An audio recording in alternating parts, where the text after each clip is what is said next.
The image was clean. The marriage looked solid.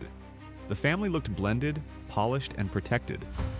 They had music, children, business, art, luxury, and the kind of public affection that made people believe nothing could shake them.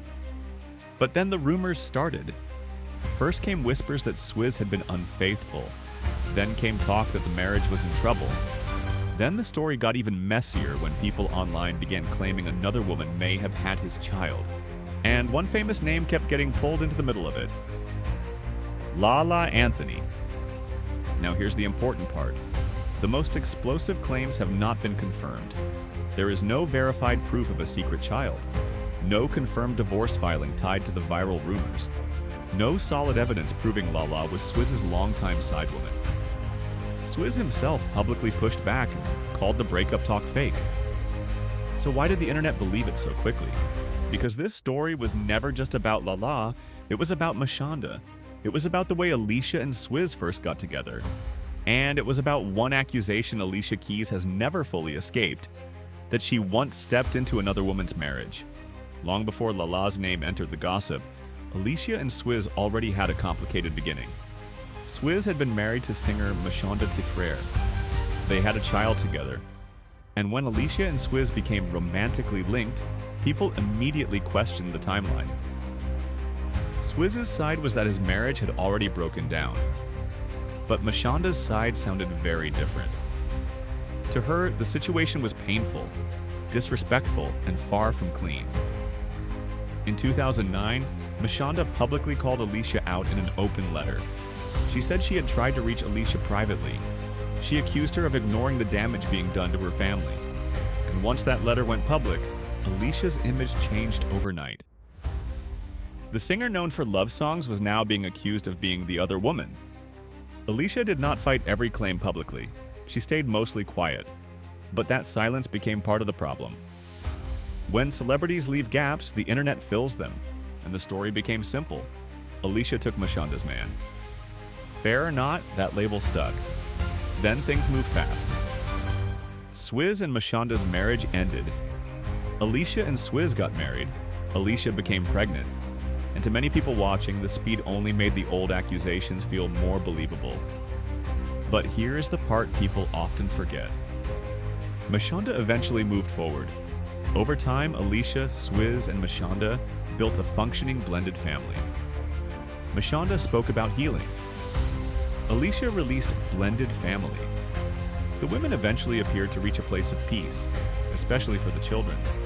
That should have changed the story, but it didn't. The family moved on. The internet didn't. So when new rumors appeared years later, people were ready. The moment Lala Anthony's name was attached to Swizz, the old scandal came rushing back. People dug up photos, old connections, social media comments, body language clips, and anything else they could use as proof. Some claimed Swizz and Lala had been close for years. Others said their connection went way deeper than friendship.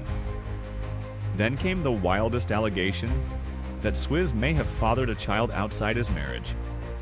But this is where things get dangerous. A rumor repeated by 10 gossip pages is not the same as 10 sources confirming it. Sometimes it is just one claim bouncing around the internet until it starts sounding real. That seems to be what happened here. The claims became louder, but not necessarily stronger. Still, the story exploded because it gave people the ending they had been waiting for. Karma. People started saying, the same way you get him is the same way you lose him. They weren't just reacting to a new rumor. They were trying to finish an old story. In their minds, Alicia had once caused another woman pain. So now, if another woman was causing Alicia pain, that felt like justice. And that is why the rumor became so powerful. It did not need to be proven first. It just needed to feel satisfying. Even Swizz's denial did not stop it. In fact, for some people, it made things worse. If he stayed silent, they would call it suspicious. If he denied it, they called it damage control. If he praised Alicia publicly, they said he was overcompensating. If he bought her expensive gifts, they said he felt guilty. Once the internet decides a marriage is hiding something, every move becomes evidence. A smile becomes fake. Silence becomes proof. A public appearance becomes staged, a gift becomes guilt. That is the trap Alicia and Swizz fell into. Their power couple image, once their strength, became the very thing people questioned. The more perfect they looked, the more people wondered what was happening behind closed doors. And Lala was trapped in the same machine. If she posted confidently, people said she was sending a message. If she stayed quiet, they said she was hiding. If she appeared in public, people decoded her energy like it was evidence. But no one had confirmed the core claims. That did not matter anymore, because Lala had become a character in the story. Mashonda was the wronged wife. Alicia was the alleged other woman. Lala was the rumored replacement. And Swizz, the man at the center of it all, somehow became less of the focus than the women around him. That is one of the strangest parts of this whole scandal. The public often talks about women stealing men, as if the man has no choice. But Swizz was the married person in the original controversy. If anything happened now, he would still be the person responsible for his own decisions. Yet the internet prefers a woman versus woman storyline. It is easier, it is messier, and it gets more clicks, but the truth is much less clean. Alicia and Swizz's relationship began under a cloud.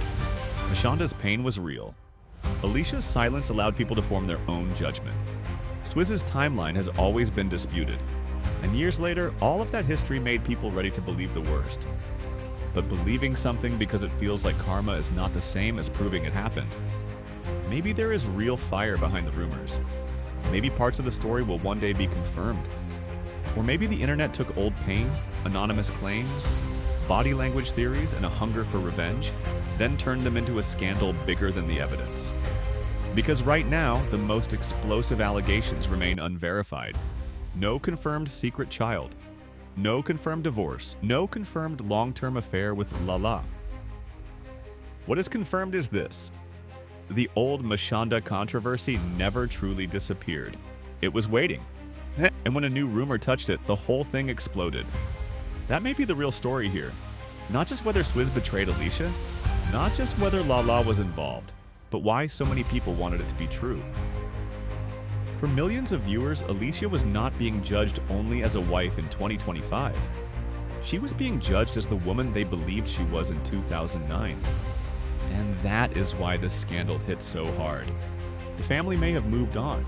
Mashonda may have healed. Alicia and Swizz may still be standing, but the internet is still stuck in the old timeline. Still reading the open letter, still choosing sides, still waiting for Alicia Keys to pay a debt that strangers decided she owed.